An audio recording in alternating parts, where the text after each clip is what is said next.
আসসালামু আলাইকুম। এটা কিন্তু নির্বাচনী জনসভা না, এটা পরামর্শ সভা।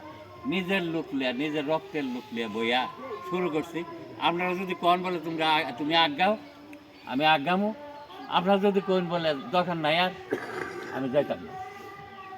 কথাই দিই, যদি মনে করেন যে সর্বাত্মকভাবে আমরা জানে মালে চারদিকে ছড়াইয়ে পড়ুম, আত্মীয় স্বজনের কাছে ছড়াইয়ে পড়ুম, বিভিন্ন গ্রামে ছড়াইয়ে পড়ুম, বংশের ইজ্জত রক্ষা করো।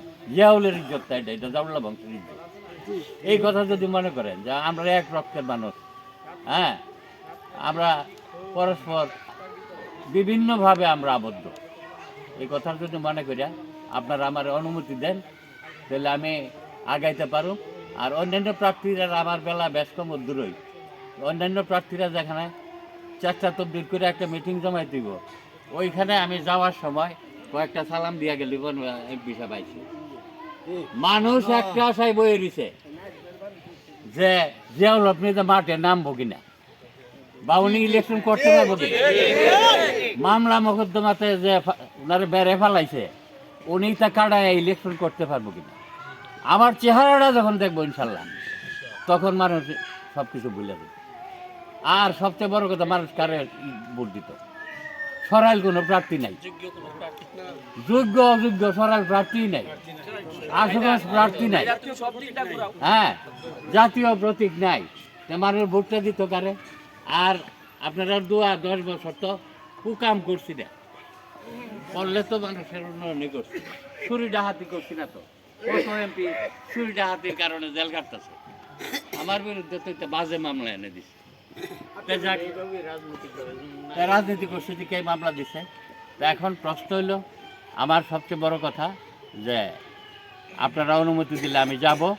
আর যদি অনুমতি দেন, সারা গ্রামরে আজকে ডাকবো, মিটিং করুন। প্রথম গোষ্ঠী থেকে নিলাম, তারপর তো নয়াগাঁও কেন বিভিন্ন জায়গায় গেলে আপনার গাঁও তো ঠিক নেই, হ্যাঁ, কাজে গাঁয়েরও একটা অনুমতি আমার নেওয়া দরকার। আমার গতকালকার থেকে নির্বাচন শুরু হলো, গতকালকার থেকে, এর আগে তো প্রচার শুরু হয়নি।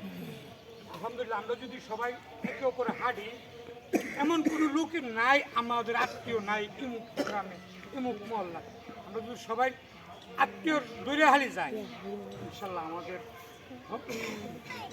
মাই গরম করা আরো 20 দিন বাকি আছে। আমরা 1 সপ্তাহ ভিতরে ইনশাল্লাহ আমাদের সম্ভব আমরা নির্বাচন আমাদের আওতা দিতে আনা।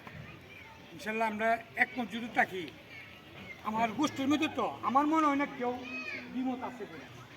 যদি দ্বিমত থাকতো তাহলে আইতো না। আল্লাহর রহমতে আমরা তো সবাই আইছি, যে আমরা সবাই ওনার প্রতি একটু হাঁটাহাঁটি করে গেলে আমরা যাতে আমাদের সম্মান রক্ষা করতে পারি, এগুলো আমার বক্তব্য শেষ করলাম। আসসালামু আলাইকুম। আমরা মুরব্বিরা আছেন, আমরা ডিগনিটি